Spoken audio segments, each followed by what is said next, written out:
दोस्तों नमस्कार, स्वागत है आपका आपके अपने डिफेंस क्लासेस में।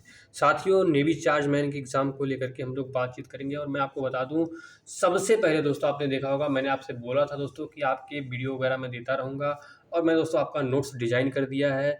आप लोग जा कर के ले लीजिए दोस्तों, उसका प्राइस अभी बहुत ही मिनिमम है। आप सभी साथी जा कर के दोस्तों देखिए, इस वीडियो के नीचे दोस्तों नेवी चार्ज मैन का ग्रुप है, उसको ज्वाइन कर लीजिए और दोस्तों वहाँ पर पूरा प्रोसेस दिया है, किस तरीके से आप कोर्स वगैरह को परचेज़ कर सकते हो, कर लीजिएगा। बाकी दोस्तों ग्रुप में भी दोस्तों मैं बहुत सारी वीडियो वगैरह देता हूँ, आप लोग को अगर नहीं इच्छा है तो मत लीजिएगा।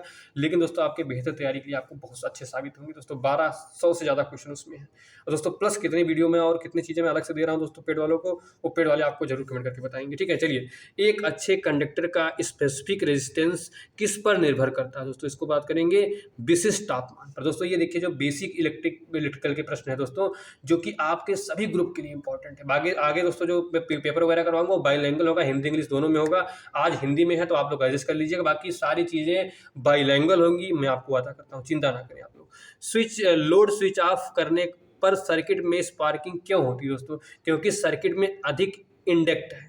ठीक है, इंडक्टेंट्स है दोस्तों, इसको ध्यान रखिएगा, क्योंकि सर्किट में अधिक इंडक्टेंट्स है। छत के पंखे के बीच का रोटर घूम रहा है तो कौन सा पंखा होगा दोस्तों? आपको पता है क्या? डीसी, यानी दोस्तों आपका क्या हो जाएगा? डीसी पंखा होगा, यानी दोस्तों आपका डायरेक्ट करंट वाला पंखा होगा। किसी कंडक्टर के रेजिस्टेंस का तापमान कोएफिशिएंट कितना होता है दोस्तों? विभिन्न तापमान पर अलग अलग रहता है। ठीक है, ध्यान रखिएगा, विभिन्न तापमान पर चीजें अलग अलग दोस्तों, ये सारे क्वेश्चन पूछे गए हैं आपके। ठीक है, आप लोग देखिएगा। करंट का चिन्ह दोस्तों क्या होता है दोस्तों? आपका आई। ठीक है, एम्पियर। ठीक है, ध्यान रखिएगा। ठीक है, किस जाब को पकड़ने के लिए कौन सा औजार का प्रयोग करते हैं दोस्तों? Bench vice. ध्यान रखिएगा, क्या हो जाएगा? किसी जॉब को पकड़ने के लिए कौन सा औजार का प्रयोग करते हैं दोस्तों? Bench vice. बहुत इंपॉर्टेंट है। यदि किसी सर्किट में आवश्यकता से अधिक रेटिंग का फ्यूज लगा दिया जाता है तो क्या होगा दोस्तों? उत्तर में आपका देखिए, सर्किट में ओवरलोड होने पर गंभीर हानि होगी। ध्यान रखिएगा। ठीक है, गंभीर हानि हो सकती है। लैंप लोड की दशा में एक से अधिक लैंप स्विच ऑन किए जाएं तब लोड का कुल रेजिस्टेंस पर क्या प्रभाव पड़ता है दोस्तों? रेजिस्टेंस दोस्तों आपका क्या हो जाता है? घट जाता है। ध्यान रखिएगा, रेजिस्टेंस आपका क्या हो जाता है दोस्तों? वो आपका दोस्तों कम हो जाता है। 4 लैंप प्रत्येक दोस्तों 100, 200 और 200 सप्लाई का पेपरलेस में लगे दोस्तों लैंपों द्वारा किया जाने वाला करंट दोस्तों एम्पियर में है। अगर दोस्तों हम लोग यहाँ पर बात करें, देखिए आपका क्या हो जाएगा? 2 एम्पियर। याद रखिएगा, क्या हो जाएगा आपका? 2 एम्पियर। फ्यूज के लिए उपयुक्त होने वाली धातु कौन सी होनी चाहिए दोस्तों? आपका उत्तर क्या हो जाएगा? धातु कम गलनांक और अधिक स्पेसिफिक रेजिस्टेंस वाली होनी चाहिए। इसको ध्यान रखिएगा आप लोग। एक मानक लंबाई की कॉपर तार के आयतन में बिना परिवर्तन किए उसकी लंबाई 3 गुना बढ़ा दी जाए तब तार का रेजिस्टेंस कितना हो जाएगा दोस्तों? देखिए कितना हो जाएगा? 9 गुना हो जाएगा। ठीक है, देखिए उसकी लंबाई 3 गुना बढ़ा दी जाए तो रेजिस्टेंस कितना हो जाएगा? 9 गुना हो जाएगा। इसको ध्यान रखिएगा आप लोग, बहुत इंपॉर्टेंट दोस्तों। जब पढ़ाएंगे आपको बेसिक तो वहाँ पर चीज़ें करके दिखाएंगे, आप चिंता ना करिएगा। एक इलेक्ट्रॉन प्रोटॉन की अपेक्षा कितना भारी होता है दोस्तों? 1840 गुना। ध्यान रखिए, कितना गुना भारी होता है? 1840। ध्यान रखिएगा। कॉपर की तार का रेजिस्टेंस कब बढ़ता है दोस्तों? तार की लंबाई बढ़ने से बढ़ता है। विद्युत का सबसे अच्छा चालक क्या है दोस्तों? चांदी। ध्यान रखिएगा। नाइक्रोम को सबसे अधिक कहाँ प्रयोग करते हैं दोस्तों? हीटर कॉइल में। ठीक है, 100 वाट और इसके अलावा 250 वोल्ट बल्ब का रेजिस्टेंस कितना होता है दोस्तों? देखिए, आप इसको जब सॉल्व करोगे दोस्तों आपका क्या आ जाएगा? 625 ओम। दोस्तों ये बेसिक क्वेश्चन आप सभी साथियों को ये पता भी होगा, आप इसको करिएगा। ठीक है, बाकी दोस्तों जब मैं क्वेश्चन करवाऊंगा, जो आपका स्पेसिफिक ट्रेड वहाँ पर सब चीज़ आपको कराऊंगा, चिंता ना करिए। सेमी कंडक्टर का तापमान कोफिशिएंट कैसा रहता है दोस्तों? देखिए उत्तर आपका क्या हो जाएगा? निगेटिव। विद्युत दबाव का चिन्ह दोस्तों क्या होता है दोस्तों? आपका V। आप लोग यहाँ पर देख सकते हो। जब एक हीटर का तार जल जाता है तो जले भाग को हटाकर दोबारा हीटर चालू करते हैं तो हीटर की पावर पर क्या प्रभाव होता है दोस्तों? हीटर का पावर बढ़ जाता है। ध्यान रखिए, क्या होता है दोस्तों? हीटर का पावर बढ़ जाता है। उम्मीद करते हैं दोस्तों सभी चीज़ें आपको बेहतर तरीके से आ रही होंगी। नेक्स्ट हम लोग दोस्तों यहाँ पर बात करेंगे, यदि 10 ओम के 10 रेजिस्टेंस समांतर क्रम में जुड़े हैं तो उसका संयुक्त रेजिस्टेंस कितना होगा दोस्तों? 1। यानी क्या हो जाएगा दोस्तों?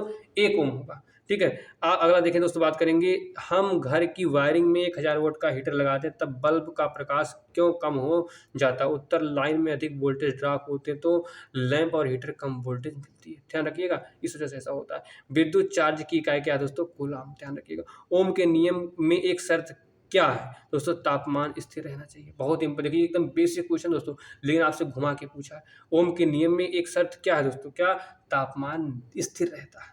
ठीक है, तापमान क्या रहता है? स्थिर रहता है, कांस्टेंट रहता है। ठीक है, मानव शरीर की विद्युत का क्या है दोस्तों? ये हमारा क्या है? मानव शरीर विद्युत का क्या है? सुचालक है। तभी तो करंट लगता है तो हम लोग लंबे हो जाते हैं। किसी पदार्थ का रेजिस्टेंस कम होता है। उत्तर जिसमें मुक्त इलेक्ट्रॉनों की संख्या अधिक हो। जिसमें मुक्त इलेक्ट्रॉनों की संख्या क्या हो दोस्तों? अधिक हो। कंडक्टर का रेजिस्टेंस बढ़ने पर तापमान पर क्या प्रभाव पड़ेगा? दोस्तों तापमान क्या हो जाएगा? बढ़ेगा। ध्यान रखिएगा, तापमान क्या हो जाएगा? तापमान भी दोस्तों हमारा बढ़ जाता है। ठीक है, नेक्स्ट हम लोग बात करें पैरेलल सर्किट में प्रत्येक रेजिस्टेंस के समांतर क्या बढ़ जाता है? वोल्टेज समान है दोस्तों, करंट आपका बढ़ जाता है। किरचॉफ के दूसरे नियम के अनुसार उत्तर क्या होता है? उत्तर वोल्टेज ड्रॉप का गणितीय योग ईएमएफ का गणितीय योग शून्य होता है। ध्यान रखिएगा, बहुत इंपॉर्टेंट क्वेश्चन दोस्तों ये भी हमारा है। डायरेक्ट करंट के सर्किट में कैसे चलता है दोस्तों? करंट का मान और दिशा स्थिर होते हैं या स्थिर रहते हैं। एक अधिक पावर वाले बल्ब का स्विच ऑफ करने से प्रकाश धीरे धीरे मंद होता है, तो कौन सी सप्लाई है दोस्तों? डीसी। ठीक है, ध्यान रखिएगा। एक परमाणु के नाभिक में क्या होता है दोस्तों? प्रोटॉन और न्यूट्रॉन, ये तो सबको पता है। कम तापमान से कार्बन तथा रेजिस्टेंस पर क्या प्रभाव पड़ता है दोस्तों? उत्तर क्या हो जाएगा? रेजिस्टेंस बढ़ता है। ठीक है ना। चलिए नेक्स्ट हम लोग करेंगे दोस्तों, दो समान मान वाले रेजिस्टेंसों को समांतर क्रम में जोड़ने पर संयुक्त रेजिस्टेंस पर क्या प्रभाव पड़ेगा? उत्तर एक रेजिस्टेंस आधा हो जाता है, जो उसका रेजिस्टेंस होता है दोस्तों क्या होता है? 1/2 यानी हाफ हो जाता है। सोल्डर बनाने के लिए 3 और लेड को 40 और 60 के अनुपात मिला जाता है, तो 5 किलो सोल्डर बनाने के लिए प्रत्येक में कितनी मात्रा मिलाई जाए दोस्तों? क्या हो जाता है? 2:1 के अनुपात। ध्यान रखिएगा दोस्तों, ये बहुत इंपॉर्टेंट है, हमेशा पूछा जाता है 2:3 के अनुपात में। इलेक्ट्रिक सर्किट में न्यूट्रॉन किस दिशा में चलते हैं दोस्तों? पॉजिटिव से निगेटिव की ओर। ध्यान रखिएगा हमेशा दोस्तों, जो सर्किट है दोस्तों, सर्किट में दोस्तों आपका जो सप्लाई होती है दोस्तों, ध्यान रखिएगा ये पॉजिटिव से दोस्तों क्या होती है? निगेटिव की तरफ होती है, इसको ध्यान रखिएगा आप लोग। ठीक है, तो एक अगला देखेंगे दोस्तों, एक आलू पर कुछ दूरी पर 2 तारे गांध कर उसमें बल्ब के सीरीज की सप्लाई कराया जाए, तो तार चरों के आलू रंग नहीं बदले, किस प्रकार का सप्लाई है दोस्तों? क्या है? एसी, अल्टरनेटिव करंट का दोस्तों ये एग्जांपल होगा। वोल्टेज में एसआई की इकाई दोस्तों क्या है? वोल्ट, आप सभी को पता होगा। एक कापर की तार जिसका व्यास अन्य कापर की तार से दोगुना है, उसकी करंट प्रवाहित करने की क्षमता कितना होगा दोस्तों? कितनी हो जाएगी? 4 गुनी हो जाएगी। एक 40 वाट 100 वोल्ट बल्ब कितना करंट लेगा? देखो कितना हो जाएगा? 0.4।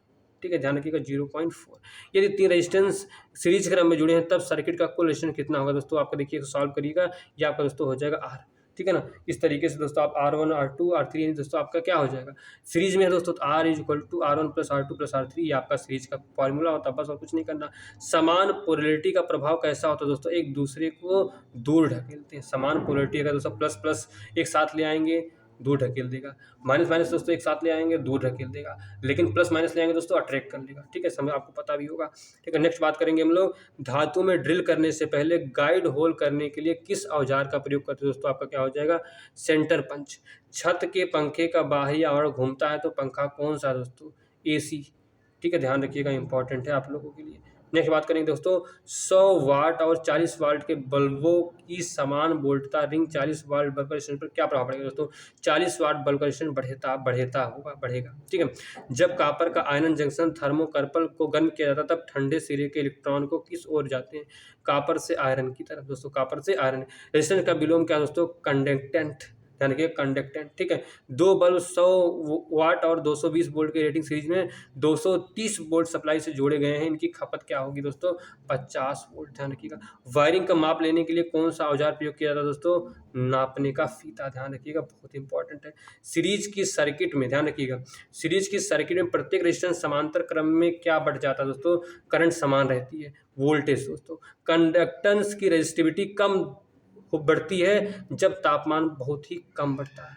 2 रेजिस्टेंसों को सीरीज में जुड़ा कब कहेंगे? जब दोनों समान मात्रा में करंट प्रवाहित हो रहा हो और वे सर्किट में चेन की तरह इस प्रकार जुड़े हों कि एक रेजिस्टेंस से निकल रहा करंट दूसरे रेजिस्टेंस में प्रवेश कर रहा हो। पावर सर्किट में प्रयोग होने वाले कैसे रेजिस्टेंस होते हैं दोस्तों? आपका क्या हो जाएगा? Wire wound resistance. जब कार्बन फिलामेंट के द्वारा करंट प्रवाहित होती है तब फिलामेंट का रेजिस्टेंस कम क्यों होता है दोस्तों? उत्तर क्या हो जाएगा? निगेटिव तापमान कोफिशिएंट के कारण दोस्तों। क्या हो जाएगा? निगेटिव तापमान कोफिशिएंट के कारण। ध्यान रखिए दोस्तों, बहुत इंपॉर्टेंट है। यदि एक केबल का इंसुलिन रेजिस्टेंस 200 किमी है, तब 250 मीटर लंबी केबल का इंसुलेशन रेजिस्टेंस कितना हो दोस्तों? कितना हो जाएगा? 0.50। ध्यान रखिएगा। एक इलेक्ट्रॉन में कौन सा चार्ज होता है दोस्तों? Negative charge.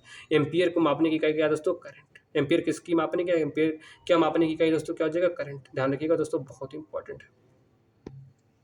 अब अगला दोस्तों हम लोग यहाँ पर बात करेंगे, देखिएगा आप लोग, यहाँ 2 समान धातुओं के कंडक्टरों की समान लंबाई किंतु एक व्यास दूसरे से दुगुना है। यदि इस मोटे कंडक्टर का रेजिस्टेंस 20 ओम है, तब दूसरे का रेजिस्टेंस कितना होगा दोस्तों? 80। क्या हो जाएगा दोस्तों 80, ध्यान रखिएगा, बहुत इंपॉर्टेंट, ठीक है ना। चलिए नेक्स्ट रेजिस्टेंस की बात करें। रेजिस्टेंस किस यंत्र को मापते हैं दोस्तों? ओम मीटर को। नॉन अल्टरनेटिंग दोस्तों लिखना चाहिए था। अल्टरनेटिंग करंट के सर्किट में कैसे चलता है दोस्तों? करंट की दिशा और मान समय के साथ साथ दोस्तों बदलता रहता है। शुद्ध धातुओं का रेजिस्टेंस तापमान बढ़ने पर बढ़ता है, लेकिन इसका तापमान कोफिशिएंट होता है दोस्तों। क्यों दोस्तों? जब उत्तर क्या हो जाएगा आपका पॉजिटिव। धातुओं में दोस्तों क्या होता है, चीजें पॉजिटिव होती है, इस वजह से ऐसा होता है। एमकेएस प्रणाली में दोस्तों भार तथा समय की इकाई को कैसे प्रदर्शित करते हैं दोस्तों? आपका क्या हो जाएगा? मीटर, किलोग्राम और सेकंड, ये सभी को पता होगा दोस्तों। बेसिक क्वेश्चन मैं बता दूं, आज मैंने आपका बेसिक क्लास रखा है। आप ये मत देखिएगा कि सर हमारा पेपर क्या ऐसे आएगा, ऐसा नहीं आएगा भैया। ये बेसिक क्वेश्चंस हैं, आप लोगों को थोड़ा सा रिदम में लाने के लिए, ताकि ये चीज़ें बेसिक है, आप लोग इसको ध्यान नहीं देते हो और एक दो क्वेश्चन तो आते हैं और आप लोग छोड़ देते हो। इसको देख लीजिएगा, आपको क्वेश्चन छूटेंगे नहीं। किसी पदार्थ का रेजिस्टेंस कैसे प्रभावित होता है दोस्तों? तापमान परिवर्तन होने पर। एक डेल्टा में जुड़े रोटर की प्रत्येक वाइंडिंग का रेजिस्टेंस 2 ओम है, तो जोड़े गए टर्मिनलों के बीच का रेजिस्टेंस का मान ज्ञात करो दोस्तों। क्या हो जाएगा? 1.33 ओम। एक हीटर की हीटिंग एलिमेंट नाइक्रोम तार से बना है, इसका रेजिस्टेंस दोस्तों 1.1 ओम मीटर है। यदि इस हीटर की रेटिंग 220 वाट पर 1100 वाट है, आवश्यकता की तार की लंबाई क्या होगी दोस्तों? देखिए बात करेंगे 40 मीटर। क्या हो जाएगा दोस्तों? हमारा 40 मीटर हमारा उत्तर हो जाएगा। यहाँ पर देखिएगा आप लोग, ठीक है। हल्की धातुओं को ठोकने के लिए हम हैमर का प्रयोग करते हैं दोस्तों, किसका? मैलेट का। किरचॉफ ने किसके नियम दिए दोस्तों? करंट और वोल्टेज के। सर्किट में विद्युत धातुओं प्रवाहित करने से सर्किट पर क्या प्रभाव करता है दोस्तों? ताकि तापीय, प्रकाशीय, रासायनिक और चुंबकीय प्रभाव उत्पन्न होता है। टंगस्टन के फिलामेंट का रेजिस्टेंस सप्लाई वोल्टेज पर क्या प्रभाव होता है दोस्तों? सप्लाई वोल्टेज के साथ रेजिस्टेंस भी बढ़ता है। सप्लाई वोल्टेज के साथ दोस्तों क्या होता है? रेजिस्टेंस भी क्या होता है हमारा? बढ़ता है। ध्यान रखिएगा, बहुत इंपॉर्टेंट है। अब अगला दोस्तों हम लोग यहाँ पर बात करेंगे, आप लोग ध्यान से देखिएगा। यहाँ पर हमको दिया पत्थर की दीवार, कंक्रीट की दीवार छेद करने के लिए कौन से औजार का प्रयोग करते हैं दोस्तों? Royal plug. कंडेंसेंस का दोस्तों विलोमानुपाती, यानी विलोमानुपाती दोस्तों क्या है? रेजिस्टेंस, ठीक है। कंडेंसेंस का दोस्तों रेजिस्टेंस, ठीक है, ध्यान रखिएगा। जब हम घर की वायर में 1000 वोल्ट के हीटर को लगाते तब हीटर लाल हो जाता, तब जबकि वायरिंग तार अपेक्षाकृत ठंडे रहते हैं, क्योंकि दोस्तों वायरिंग के अपेक्षाकृत एलिमेंट का रेजिस्टेंस अधिक है, ठीक है। तापमान बढ़ने पर कार्बन के रेजिस्टेंस पर क्या प्रभाव पड़ता है? रेजिस्टेंस कम होता है। एक कंडक्टर के समांतर वोल्टेज देने पर करंट की किस अवस्था में बढ़ेगा दोस्तों?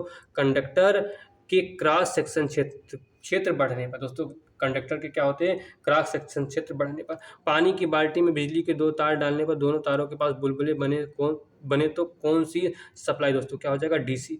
रेजिस्टेंस किसके बहाव में आधा उत्पन्न होता है दोस्तों? इलेक्ट्रॉन, ठीक है। ओम के नियम के अनुसार करंट किसके समानुपाती होता है? वोल्टेज की, ठीक है। रेजिस्टेंस की इकाई क्या है दोस्तों? ओम। रेजिस्टेंस ट्रांजिस्टर रेडियो के लिए कौन सी सप्लाई होती है दोस्तों? कम वोल्टेज डीसी, ठीक। ओम का नियम दोस्तों क्या है? V अपान, देखिए यह इस तरीके से होता है, V = IR। क्या दोस्तों हम लोग क्या कर सकते हैं? आई को इधर भेज दें तो क्या होता है? V अपान में I = R। ये दोस्तों हमारा क्या होता है? ओम का नियम होता है दोस्तों। आप सभी साथियों को इसको पता भी होगा। और देखिए दोस्तों, इस क्लास को देख करके आप मत लगाइएगा कि सर इस तरीके के क्वेश्चन करवाएंगे दोस्तों। ये बेसिक था, ये आपको आना ही चाहिए, चाहे आप 9th में पढ़े हों, 10th में पढ़े हों, 11th में पढ़े हों, 12th पढ़े हों, BSc MSc जो भी किया होगा, ये आपके हमेशा कुछ ना कुछ क्वेश्चन को सॉल्व करने में आपके आवश्यक रहे होंगे दोस्तों। तो आज मैंने बेसिक क्लास लिया दोस्तों, और बता दूं आपको, आज शाम को दोस्तों भाई 4 बजे मैं आपसे लाइव जुड़ूंगा। सभी साथी जरूर जुड़ेंगे और देखिएगा, मैं आपको दिखाने वाला हूं दोस्तों आपका ओरिजिनल पेपर किस तरीके से आता है, जो आपका पेपर लेवल होता है वो कैसा होता है, आप लोग देखिएगा दोस्तों। और बहुत ही जल्द आपका पूरी तैयारी हम लोग करवा रहे हैं। जाके कोर्स वगैरह का आप ज्वाइन कर लो दोस्तों। 199 का आप समझ लिए, कोई बुक परचेज कर रहे हो, ठीक, कर लो, इसको बहुत फायदा होगा आपको दोस्तों। आज की वीडियो में थैंक यू। जय हिंद, जय भारत, नमस्कार।